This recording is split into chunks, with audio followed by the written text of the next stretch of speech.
The first days after my cheating wife walked out nearly broke me, until her affair partner's wife called and asked if I knew. I said, yeah. She said, "Want to make them pay?" We showed up at their new apartment with divorce lawyers in hand. I was standing in the kitchen of our place in Tacoma, Washington, staring at the digital clock flashing 6:14 a.m. when I heard the zipper. That slow, dragging rasp that didn't belong at that hour. I walked into the bedroom and found Lena, my wife of 9 years, shoving clothes into 2 suitcases like she was late for a flight. "What are you doing?" I asked. She didn't even look up, just kept folding, packing, zipping. Movements stiff, mechanical, like she'd rehearsed it. "I'm done, Evan," she finally said. "I can't do this anymore." My throat tightened. "Do what? Where are you going?" She paused, sighed, then said the line that cracked something in me. "I met someone who makes me feel alive. I'm leaving." Just like that. No build-up. No fight. No warning. 9 years gone while I stood there in pajama pants feeling like the floor had tilted under me. I asked her who he was. She said the name didn't matter. What mattered was that she was choosing herself. The coldness in her voice was unreal, like I was a stranger asking her for change on the street. She grabbed her makeup bag, walked past me and said she'd come back for the rest later. Then she left. I listened to her car start, listened as it pulled away. And then there was nothing but silence and the faint buzz of the refrigerator. The next few days blurred. Pizza boxes, missed showers, one panic attack in the canned goods aisle at Safeway. But it all changed on the 5th day. My phone rang with an unknown number. I almost let it go to voicemail, but something in me picked up. "Is this Evan?" a woman asked. Voice sharp, exhausted, like she'd been crying and clawing her way through every hour. "Yes. Who is this?" "I'm Marissa Hall," she said. "My husband, Daniel Hall, is sleeping with your wife." Everything inside me dropped, like a trapdoor opened under my ribs. She didn't stop. She couldn't. Words tumbled out. Months of texts, hotel receipts, jewelry purchases. He'd left that morning. Told their 2 daughters he had a work trip. Then she said something that sent a chill down my spine. "I found the lease. They signed it 3 weeks ago. They have an apartment downtown. They planned this." My mouth went dry. "Where?" She told me. And then, after a long, shaking breath, she said, "Do you want to make them pay?" I didn't answer at first. I just stared out the window at the empty driveway, the place where Lena's car used to be, the place where my life used to make sense. Finally, I said, "Yes." Marissa exhaled like she'd been holding that breath for days. "Good," she said. "Meet me tomorrow. I'm not letting them get away with this. Neither are you." But what I didn't know, not yet, was that Marissa was hiding something from me. Something huge. Something that would flip everything I thought I understood about Lena's betrayal, and about the man she ran away with. And by the time I learned the truth, it would already be too late to back out. Before everything collapsed, before Lena packed her life into 2 suitcases at sunrise, our marriage looked normal. Not perfect, not terrible, just the kind of quiet routine people in Tacoma slip into without realizing they've stopped living and started drifting. I met Lena when I was 26. She was 23. I just moved to Tacoma for a job at a logistics company. She worked part-time at a bookstore near Wright Park. I still remember the first thing she ever said to me. Something about how the book I was buying was overrated as hell but still emotionally useful. I laughed. She smirked. We ended up getting coffee, then dinner, then everything. The early years were good. Solid. She was warm, funny, a little sarcastic. She had this habit of touching my wrist when she wanted my attention. Light, almost absent-minded. We bought a small house in South Tacoma. Talked about kids someday. Adopted a scruffy shelter dog named Milo. But somewhere around year 7, something shifted. Slowly, subtly, like a house settling. Lena became restless. She started working later, taking girls' weekends, joining these weird creative workshops she'd never shown interest in before.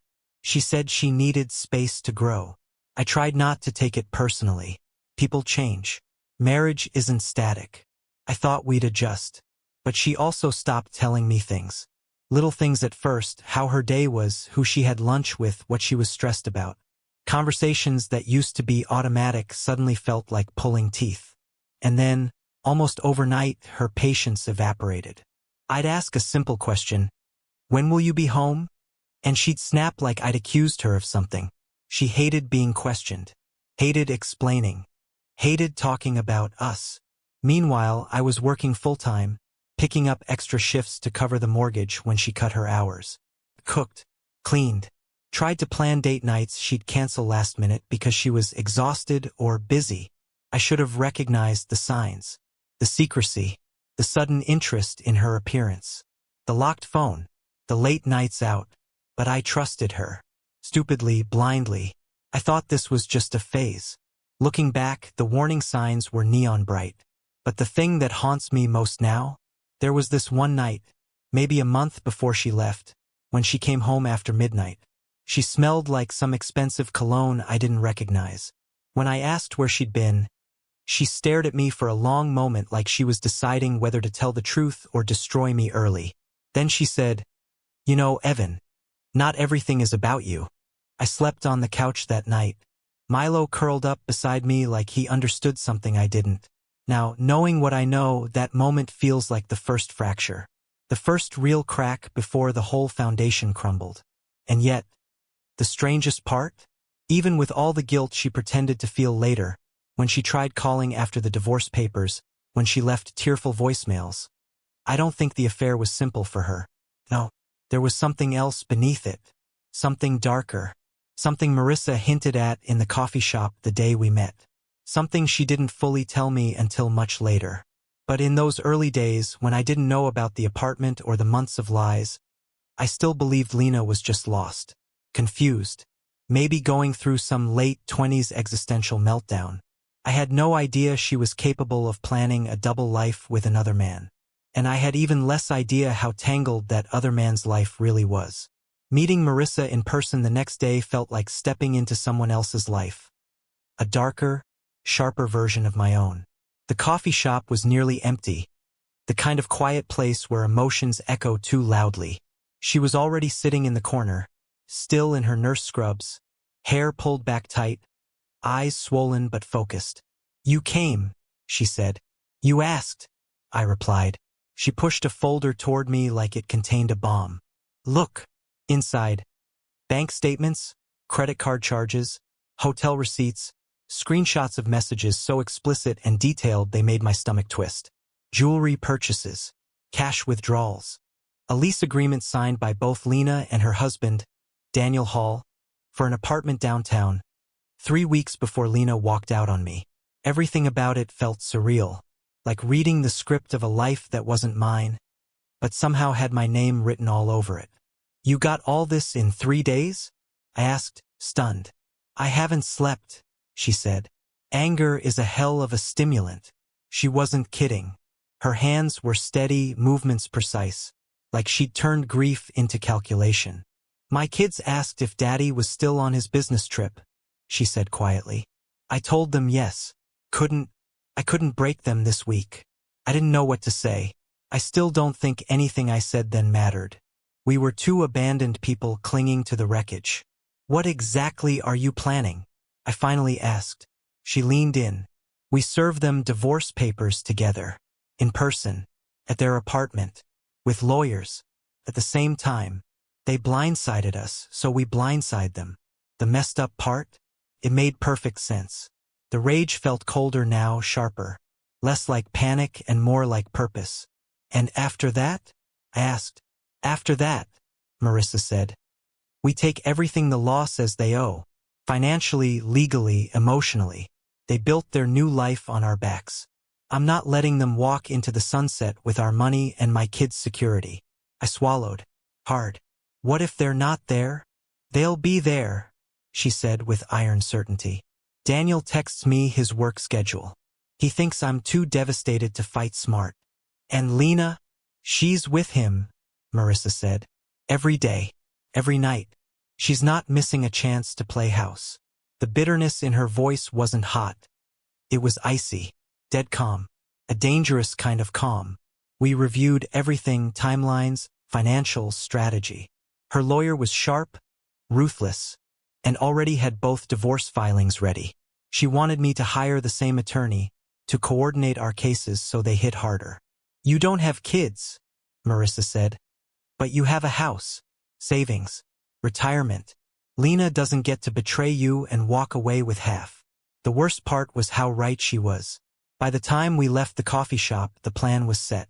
Thursday, late afternoon, apartment 812, downtown Tacoma, legal ambush. But something else happened as we walked to the parking lot. Something subtle but unmistakable. Marissa stopped, looked at me, and asked, Evan, did Lena tell you anything strange before she left? Anything that didn't make sense? I hesitated. There was one thing, she said. She said her leaving wasn't a betrayal. It was freeing herself, like she was escaping something. Marissa's face went still, too still. What? I asked. What does that mean to you? She forced a smile. Nothing. Just thinking. But it wasn't nothing. Later, I would find out exactly what she meant, and why the word escape mattered. And when I finally learned the truth, it destroyed every assumption I had about Lena's affair. Thursday came fast. Too fast. I barely slept the night before. Milo paced the house like he felt something was coming. Maybe he did. Dogs are smarter than we deserve. Marissa texted me at noon. 2 hours. Don't lose your nerve. I didn't. Not yet. We met in the parking garage beneath the high-rise. Sleek. Expensive. A place you only lived if you had money to burn or someone else's life to ruin. Both lawyers were already there. Marissa's expression was stone, but her hands were trembling. Ready? She asked. I nodded. Whether I was or not didn't matter anymore. We took the elevator to the 8th floor. The hallway smelled like expensive candles and the kind of quiet luxury cheaters convince themselves they deserve. Apartment 812. Marissa knocked. Music stopped inside, soft jazz, like a cliché soundtrack for two people playing house in a fantasy built on lies. Footsteps. Lock turning. Door opening. Lena stood there. Hair messy. Cheap robe thrown over tank top and shorts. Eyes widening from confusion to horror in 2 seconds flat. Evan? What are you doing? Then Daniel appeared behind her. Shirtless. Barely awake. And when he saw Marissa, he froze like someone hit him with a stun gun. What is this? Lena whispered. Marissa didn't answer with words. She motioned to the lawyer. The lawyer handed Daniel an envelope. You've been served. Then my lawyer handed Lena hers. Her face went white. Divorce? You're divorcing me? Evan, please. Please what? I said. Please pretend you didn't cheat on me for months? Or please ignore the fact that you financially bankrolled this place behind my back. Daniel looked at Marissa. You didn't have to do it like this. Oh, she said, voice like a blade. I absolutely did. And then, right when I thought the confrontation couldn't get worse, Marissa turned to me with a stiff breath and said, Evan, tell them what we found. I looked at her, confused. That wasn't part of the plan. What are you talking about? I whispered. She didn't look away from Daniel. Go on. Tell them. Daniel's eyes narrowed. Marissa, stop. Stop? Why stop? My lawyer glanced at me, puzzled. And then Marissa said it herself, clearly, loudly, like she wanted the whole damn building to hear. Evan and I know about the money, the missing money, the accounts. Lena blinked. What money? Marissa didn't look at her. She was laser-focused on Daniel. You thought I wouldn't catch on? You thought you could drain our joint savings for months and I just assume it was bills? Daniel stepped forward. Marissa, not here.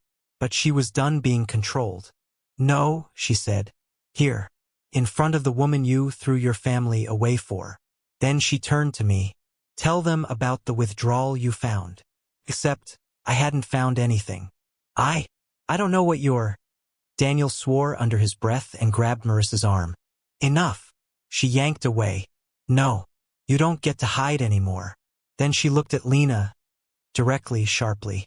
And you You think this apartment is being paid for by shared expenses and love? You've been sleeping with a man who's been funneling thousands out of his kid's college fund to keep this fantasy going. Lena's mouth opened, closed. Her eyes flicked to Daniel. Is that true? Daniel, tell me that's not true. Tell me. He didn't answer. His silence was the answer. But then things got even stranger. Because the next words out of Marissa's mouth weren't about money at all. They were about Lena. Did she ever tell you why she really wanted to leave Evan? She asked, turning to him. Did she tell you her side of the plan? Or are you still stupid enough to believe she only wanted you? The hall went dead quiet. I stared at Marissa, confused, blindsided. Lena looked terrified. Daniel stepped back like he'd been physically pushed. What plan? I asked. Lena swallowed. Hard. Marissa, don't. But Marissa wasn't stopping. Not now. Not after everything. She turned to me and said, your wife wasn't planning a new life with Daniel. She was planning to use him, and then dump him after she bled him dry. The world spun. Lena choked. That's not true. But the way she said it? Weak, uncertain, already defeated. Marissa stepped closer to Lena. Tell him about the second apartment, Lena. Lena's knees actually buckled. Daniel's face twisted. Second what? But Lena didn't speak. She couldn't. And that's when I realized. This wasn't just cheating. This wasn't just betrayal. It was something worse. Something calculated. Something premeditated. Something Lena never wanted me or Daniel to know. And I had no idea how deep it went. The drive back to my house after that confrontation felt unreal. Like I'd slipped out of my own life and into some twisted TV show where everyone had secrets except me. Milo met me at the door, tail wagging, confused by my shaking hands. But the person who showed up 20 minutes later wasn't confused at all. Marissa. She didn't even wait for me to invite her in. She stepped inside, closed the door behind her and said, we need to talk. Now. She sat at my kitchen table like she belonged there. Like the months of betrayal had carved out a place for her in the wreckage of my life. Her hands were clasped tightly, knuckles white. Evan, she said, voice low but firm. What your wife did. The second apartment. That isn't the whole story. I sat across from her, still trying to understand what I'd seen in Lena's face. Fear, guilt, panic. A look I had never seen before, not even when things were falling apart between us. Start from the beginning, I said. No more half-truths. No more surprises. Marissa nodded, took a breath. I didn't tell you everything because I didn't have proof. Only suspicion. Suspicion of what? She leaned forward. Of your wife's plan. Not just to leave you, but to abandon him too. I frowned. Okay, so she was planning to cheat twice. No. Marissa cut in sharply. She was planning to disappear. The word hung there. Heavy. Cold. She continued. 3 months ago, I noticed money missing. Not small amounts. Thousands. Daniel denied it. Said it was investments. Meanwhile, he and Lena were already talking nonstop. They were planning the first apartment, sure, but she was also creating financial distance from everyone. No job stability, no ties, no accountability. I rubbed my face. What would she get from vanishing? Marissa lowered her voice. You ever notice Lena was always the one asking about your retirement account? Your savings? Your life insurance? My stomach dropped.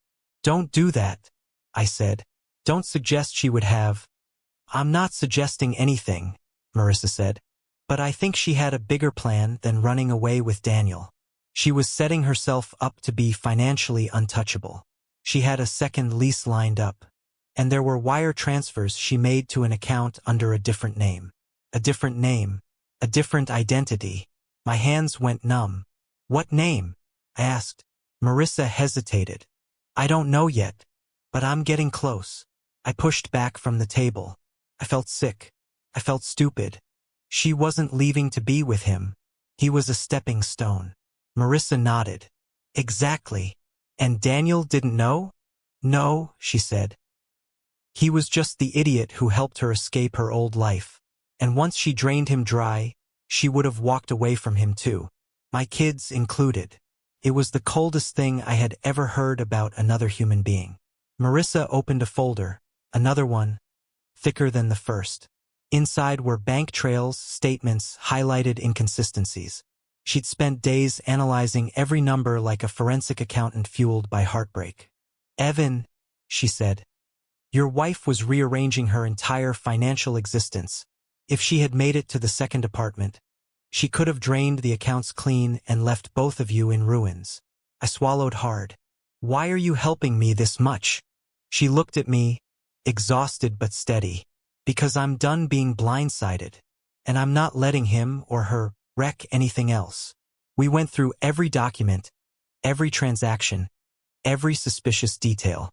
Marissa had already contacted the attorney again. The plan was no longer just to serve them. Now it was to expose Lena's second life, lock down my accounts, freeze joint funds, and stop whatever she'd been planning. "This is retaliation," I said quietly. "No," Marissa replied. "This is containment. Retaliation comes after." Her eyes were cold when she said it, colder than I'd ever seen. That night we prepped statements, organized evidence, and made a list of everything Lena or Daniel might try next. Marissa worked with a kind of relentless clarity that only comes from being betrayed down to the bone. But here's the thing, I still didn't know the biggest twist. Not yet. Because while we were preparing our legal counterattack, while we were locking every possible door behind them, Lena and Daniel weren't panicking in that apartment. Not like we assumed. In fact, they were doing something far stranger. And by the time we learned what it was, our entire plan had to change. Type next for part 6, second twist. You said. Next revenge storyteller said.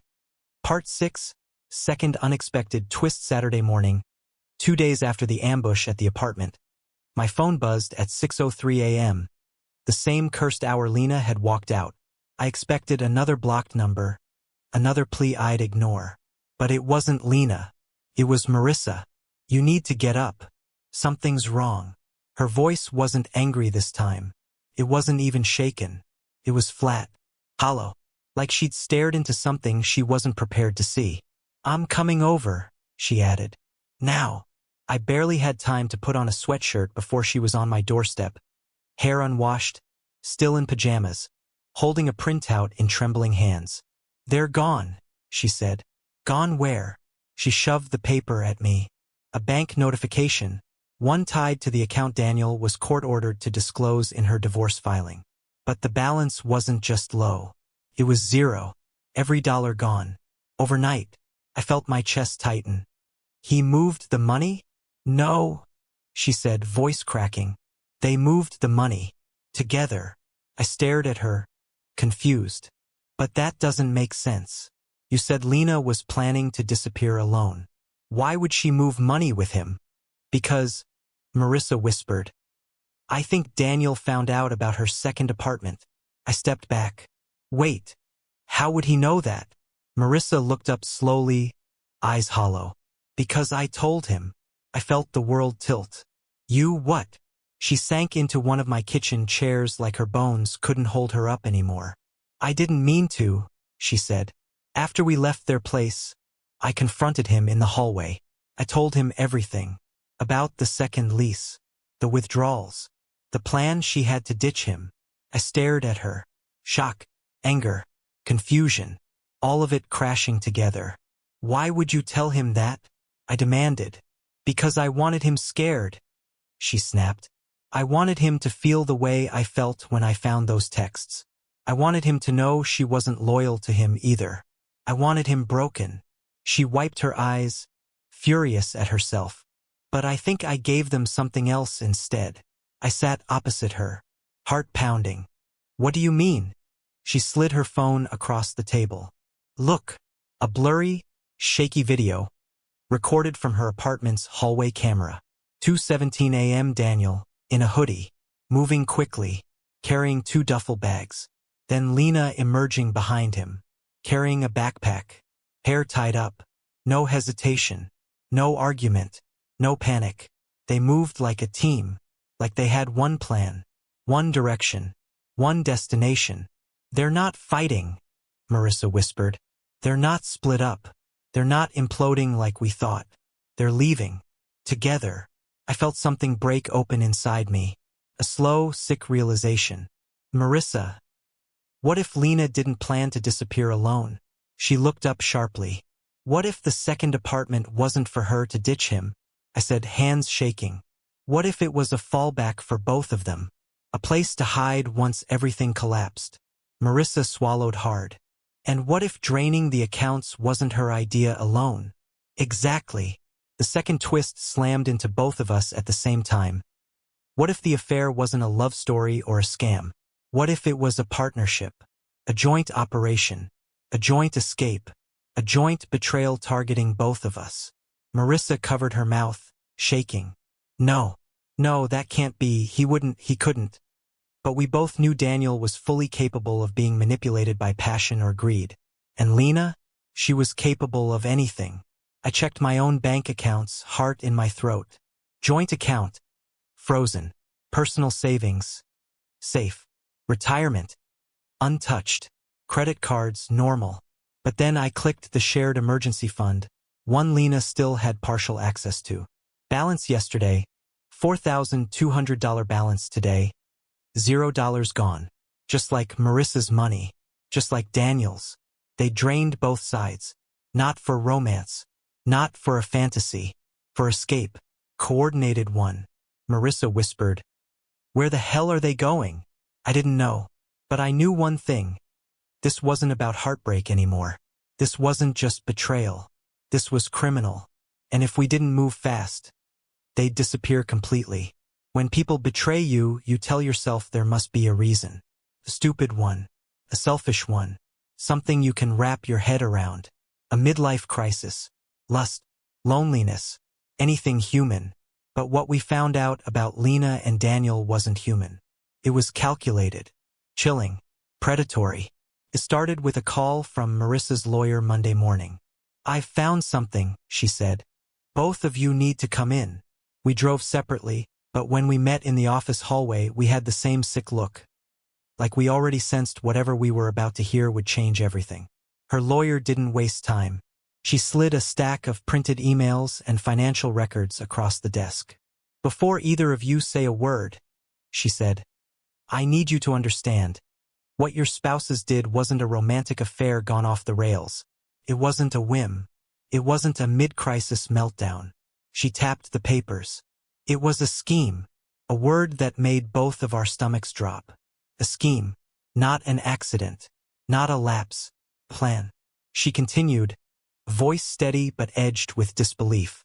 2 months ago, Daniel filed a loan application under his business name. He claimed he needed capital for a private consulting startup. But the documentation attached to the application wasn't written by him. She pointed to highlighted sections. "It was written by your wife." I blinked. "That makes no sense. Lena doesn't have business experience." Marissa looked at me, slowly, painfully, and said, "Actually, she does." "What?" Her lawyer pulled out the final document. A background report she'd run when we realized the money was missing. "Your wife," she said, "worked for a financial recovery firm before she met you. She specialized in dissolving assets, restructuring client finances, and managing high-risk accounts. Her clientele? Individuals looking to disappear from debt, lawsuits, or legal obligations." My chest went tight. "That's impossible." She never said, "She didn't want you to know," the lawyer said. "She left that job under questionable circumstances. She was investigated for unapproved financial advisement, which is corporate speak for assisting someone in hiding assets." And then she said the part that made the room spin. Daniel wasn't Lena's soulmate. He was her mark. Marissa covered her mouth. Her voice came out barely audible. "Oh my God." The lawyer kept going, cold, factual, devastating. Daniel had money problems. Real ones. Business debt. Old tax issues. Personal loans. Lena targeted him the second he walked into the cafe where she worked part-time. She charmed him, approached him, pulled him in, fed him fantasies, told him she was in love. She looked at me, And somewhere along the line, she decided you were too. What's the word she used? Compliant to fight back. My heart cracked open at that. So she didn't leave because she fell out of love, I said, voice shaking. She left because I was easy. Predictable, the lawyer corrected. You were predictable. Safe. Someone who wouldn't burn the world down when she bailed. She turned to Marissa. And Daniel? He was the opposite. Desperate. Emotional. Easily manipulated. Perfect for the kind of exit strategy she's pulled before. Marissa shook her head, tears running down her face. I thought he loved her. I thought he destroyed us because he fell for her. But he didn't fall for her. She played him. She used him. For what? I whispered. And then the lawyer dropped the final, ugliest truth. Your wife and Daniel were collecting liquid funds. Cash only. Not for a life together. They were gathering enough to disappear from both of you. Clean break. New identities. No legal ties. No obligations. Marissa gasped. But why run now? Why suddenly? Why leave everything behind? The lawyer leaned back, exhaling. Because they didn't know you two had teamed up. They thought you'd destroy each other. That you'd be too consumed with fighting one another to look at the financials. She looked at both of us. When you surprised them at the apartment together, everything shifted. They weren't expecting a coordinated front. They weren't expecting lawyers. They weren't expecting consequences. She tapped the papers. Lena realized the window was closing, and when the window closes, she vanishes. I felt a cold, hollow rage settle in my gut. Lena wasn't running from guilt. She wasn't running with Daniel. She was running for herself. She's done this before, the lawyer said. And if she gets far enough, she'll get away with it again. Marissa stood slowly, gripping the back of her chair like she needed it to stay upright. So, she asked, voice flat and deadly, what do we do now? The lawyer didn't hesitate. We track them. We corner them. We lock their accounts, their escape routes, and their aliases. We take every piece from them until there's nothing left to run with. The anger that washed over me wasn't frantic anymore. It was cold, sharp, focused. For the first time since the day Lena walked out, I felt clarity. This wasn't about heartbreak. This wasn't about rejection. This wasn't about two spouses being replaced. This was about dismantling a predator. And I was done being her prey. The moment we left the lawyer's office, something shifted. The grief was still there, the betrayal still raw, but now it had a purpose, a direction, something solid to aim at. Lena and Daniel weren't ghost lovers on the run. They were con artists, partners in a crime built on the ruins of two marriages. And they were sloppy enough to think we wouldn't hunt them down. Marissa and I spent the next 48 hours doing nothing except tearing apart every financial thread they left behind. We worked at my house. Milo curled under the table like he sensed the storm building. Coffee cups, papers everywhere, screens open, lawyers texting nonstop. At 3:14 p.m. Sunday, we got our first break. A charge hit Daniel's card. Small, careless. A gas station outside Ellensburg off I-90. Then another. A motel reservation. Paid in cash, but stupidly linked to his license plate on the security footage. Our lawyer called the motel manager pretending to confirm a billing discrepancy. She got the room number. Confirmed occupants. Confirmed they hadn't checked out yet. Now, she said, we move. The plan wasn't dramatic. It wasn't cinematic. It was realistic and cold. Exactly what people like Lena never expect. We contacted local police, not because they were criminals in the legal sense, but because we had immediate cause to freeze assets tied to active divorce litigation and suspected financial fraud. Our lawyer had the paperwork ready. The cops agreed to assist with a welfare check and documentation of financial materials in the room. The divorce judge signed an emergency order. Just like that, their accounts were frozen. All cash movements locked. Cards disabled. IDs flagged. The trap snapped shut as we drove over the pass. By the time we reached Ellensburg, the police were already outside room 27. Lights flashing silently. The motel manager hovered near the railing like this was the most excitement he'd seen in months. When Daniel opened the door, his face fell. Not fear. Recognition. Like the exact future he'd been running from had finally caught up. Lena appeared behind him, hair tangled, wearing one of his sweatshirts. She looked smaller than I remembered. More hollow. More frantic. But not remorseful. Not even close. "What the hell is this?" she demanded. My lawyer stepped forward, holding the paperwork. "Court order. Your accounts are frozen. All assets legally preserved. You are both prohibited from leaving the state." Daniel tried to shove the door closed. Cop stopped it with one hand. "Sir," the officer said calmly. "Don't." They searched the room, not for drugs or weapons but for documents. Financial binders. Cash envelopes. Notes. A notebook full of withdrawal schedules. An entire binder of future plans written in Lena's handwriting, including a list of cities they could vanish into, and which countries didn't require reciprocal extradition for financial claims under $50,000.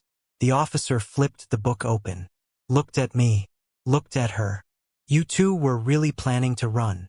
Lena didn't deny it. She just crossed her arms and stared at me like I was the villain in her story. "This is vindictive," she hissed. "You're punishing me for choosing someone else." "No," I said quietly. "I'm punishing you for stealing from me." Her jaw tightened. Marissa stepped forward then. Slow, steady, terrifyingly calm. "You two weren't running from responsibility," she said. "You were running from accountability. Big difference." Daniel snapped. "You ruined everything. You and your damn lawyer. We were going to start over." Marissa didn't flinch. "You were never going to start over. She was going to dump you in whatever city you landed in and take everything you had left." Lena's face went bloodless. Daniel's expression cracked. The silence was enough to confirm the truth. Back in Tacoma, the fallout came hard and fast. Lena tried to fight the divorce, tried to claim emotional coercion, tried to claim I was controlling. But our lawyer buried her with evidence of financial misconduct. Evidence that she had planned her exit for months. Evidence that she manipulated both households. The judge tore her strategy to shreds. I got the house, the majority of the savings. No alimony. Every cent she drained from the emergency fund documented as a marital theft she must repay. Her credit tanked. Her fresh start evaporated. Daniel's outcome was even worse.